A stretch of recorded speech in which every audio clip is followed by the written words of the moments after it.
अगर कल सब कुछ छिन जाए, पैसा, नौकरी, पहचान, नाम और वो सब कुछ जिससे आज लोग आपको जानते हैं, तो क्या आपके अंदर कुछ ऐसा बचेगा जो आपको जमीन पर गिरने के बाद फिर से खड़ा कर सके? या फिर आप भी उन्हीं चेहरों में शामिल हो जाएंगे जो सब कुछ खोने के बाद सिर्फ अतीत को देखते रह जाते हैं और खुद से कहते हैं, काश मैंने पहले खुद पर काम किया होता। रात गहरी है, इतनी गहरी कि बाहर की आवाजें भी धीरे धीरे चुप हो गई हैं। सड़क पर दौड़ती गाड़ियों का शोर अब नहीं है। दुनिया सो चुकी है, लेकिन इस कमरे में नींद नहीं है। कमरे में सिर्फ एक बल्ब जल रहा है, हल्की पीली रोशनी जो दीवारों पर हिलती हुई परछाइयां बना रही है। दीवार पर लगी घड़ी की टिक टिक अब सिर्फ आवाज नहीं है, वह एक याद दिलाने वाली दस्तक है। जैसे समय कह रहा हो, मैं रुकने वाला नहीं हूं, तुम बदलो या नहीं। एक इंसान चुपचाप बैठा है, कंधे झुके हुए, पीठ थोड़ी झुकी हुई। उसके हाथ में मोबाइल है, लेकिन स्क्रीन उसे देख नहीं रही। वह मोबाइल नहीं देख रहा, वह अपनी जिंदगी को देख रहा है। खाली आंखों से, थकी हुई सांसों के साथ उसके भीतर सवाल उठते हैं, पहले धीरे फिर तेज। मैं इतना थका हुआ क्यों हूं, जबकि मैंने आज कुछ भारी काम भी नहीं किया? मेरे अंदर वो आग कहां चली गई जो कभी मुझे सुबह उठते ही आगे बढ़ने पर मजबूर कर देती थी? कब मैंने बस गुजारा करना शुरू कर दिया और जीना छोड़ दिया? ये सवाल किसी और से नहीं पूछे जा रहे, ये सवाल खुद से हैं। और यही वह पल है जहां विजडम क्वांटी की किताब इन्वेस्ट इन योरसेल्फ किसी किताब की तरह नहीं, बल्कि एक आवाज की तरह सामने आती है। कोई तेज आवाज नहीं, कोई चिल्लाहट नहीं, कोई झूठा जोश नहीं, बस एक शांत सच्ची आवाज जो आपको डांटती नहीं, बस आईना दिखा देती है। ये कोई मोटिवेशनल नारा नहीं है, ये कोई सब ठीक हो जाएगा वाली झूठी तसल्ली नहीं है।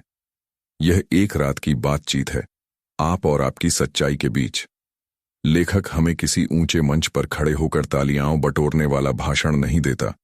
वह चुपचाप हमारे बगल में कुर्सी खींचकर बैठ जाता है, इतना पास कि आप उसकी आवाज में बनावट नहीं ढूंढ पाते। और वह धीरे से कहता है, हम सब निवेश करना जानते हैं, हम घर में पैसा लगाते हैं, हम जमीन में पैसा लगाते हैं, हम बिजनेस में पैसा लगाते हैं, हम शेयर मार्केट में पैसा लगाते हैं, हम रिस्क लेते हैं, लेकिन सिर्फ वहां जहां समाज ने हमें बताया है कि यह समझदारी है। लेकिन एक जगह है जहां हम सबसे ज्यादा डरपोक हो जाते हैं, एक जगह है जहां हम सबसे ज्यादा कंजूसी करते हैं, खुद पर। कहानी धीरे धीरे खुलती है, जैसे कोई पुरानी डायरी जो सालों से बंद पड़ी थी। जैसे ही उसके पन्ने पलटते हैं, कुछ भूली हुई यादें अचानक सांस लेने लगती हैं। लेखक उस दौर की बात करता है जब हम छोटे थे, जब सपने बड़े थे और डर बहुत छोटे, जब हमें कुछ भी बनने में डर नहीं लगता था। डॉक्टर, पायलट, लेखक, खिलाड़ी या कुछ ऐसा जिसका नाम भी ठीक से नहीं जानते थे, बस बनना चाहते थे। लेकिन समय के साथ कुछ बदल गया, डर बड़े होते चले गए और सपने धीरे धीरे सिकुड़ते चले गए। अब हम सुरक्षित रहना चाहते हैं, सुरक्षित नौकरी, सुरक्षित सोच, सुरक्षित जिंदगी। और यही कहानी में पहला गहरा झटका आता है। लेखक बहुत शांत आवाज में कहता है, जो जिंदगी बहुत ज्यादा सुरक्षित होती है वह अक्सर बहुत छोटी भी होती है। हम सुबह उठते हैं, वही रास्ता, वही भीड़, वही काम, वही थकान। दिन गुजर जाता है, जिंदगी नहीं बदलती, और रात को बिस्तर पर लेटकर खुद से कहते हैं, कल कुछ बदलूंगा। लेकिन कल हमेशा कल ही रह जाता है। कहानी में असली तनाव तब पैदा होता है जब लेखक उस डर का नाम लेता है जिसे हम सब छुपाते हैं। डर इस बात का नहीं कि हम फेल हो जाएंगे, डर इस बात का है कि अगर हम सच में पूरी ताकत से कोशिश कर लें और फिर भी फेल हो गए तो क्या होगा? तो हम कोशिश ही नहीं करते। लेखक बताता है कि कैसे लाखों लोग अपनी पूरी जिंदगी सिर्फ संभावना बनकर गुजार देते हैं। वे कभी वह नहीं बन पाते जो वे बन सकते थे। यहां कहानी एक और मोड़ लेती है।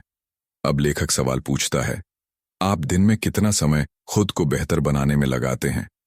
सीखने में, सोचने में, खुद से बात करने में? ज्यादातर लोग यहां चुप हो जाते हैं, क्योंकि सच्चाई यह है, हम दूसरों के सपनों पर पूरी ईमानदारी से काम कर रहे हैं, लेकिन अपने सपनों को हमेशा फुर्सत पर छोड़ देते हैं। लेखक यह भी दिखाता है कि आत्मविकास कोई फिल्मी सफर नहीं है, यह असहज होता है, यह आपको अकेला करता है, यह आपको आपकी कमजोरियों से आमने सामने खड़ा कर देता है, लेकिन वही दर्द आपको मजबूत भी बनाता है। कहानी में एक गहरी खामोशी उतर आती है जब लेखक कहता है, अगर आप खुद पर काम नहीं करेंगे तो दुनिया आपको इस्तेमाल करेगी।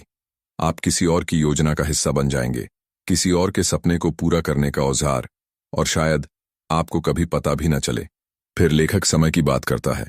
वह कहता है, पैसा वापस आ सकता है, मौके फिर मिल सकते हैं, लेकिन समय, वह सिर्फ एक बार आता है, और हम समय को सबसे सस्ता समझते हैं। घंटों सोशल मीडिया, घंटों शिकायतें, घंटों दूसरों की जिंदगी देखना, लेकिन खुद की जिंदगी बनाने के लिए कुछ मिनट भी नहीं। कहानी एक और परत खोलती है। लेखक कहता है, आपकी सोच ही आपकी छत है। अगर सोच नीची है तो आप कितनी भी मेहनत कर लेंट कराएंगे ही।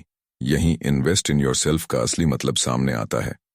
खुद पर निवेश सिर्फ कोर्स खरीदना नहीं है, यह सोच बदलने की प्रक्रिया है। यह पुराने विश्वासों को तोड़ना है, यह खुद से कठिन सवाल पूछना है। लेखक उस पल की बात करता है जब आप आईने में खुद को देखते हैं और बहाने ढूंढना बंद कर देते हैं। जब आप यह मान लेते हैं कि आपकी जिंदगी की जिम्मेदारी किसी और की नहीं, सिर्फ आपकी है। यहां कहानी भारी हो जाती है, क्योंकि यह सच सुनना आसान नहीं। हम सब किसी न किसी को दोष देना चाहते हैं, हालात, परिवार, सिस्टम, किस्मत। लेकिन जब उंगली घूमकर खुद पर आ जाती है, तब चुप्पी छा जाती है।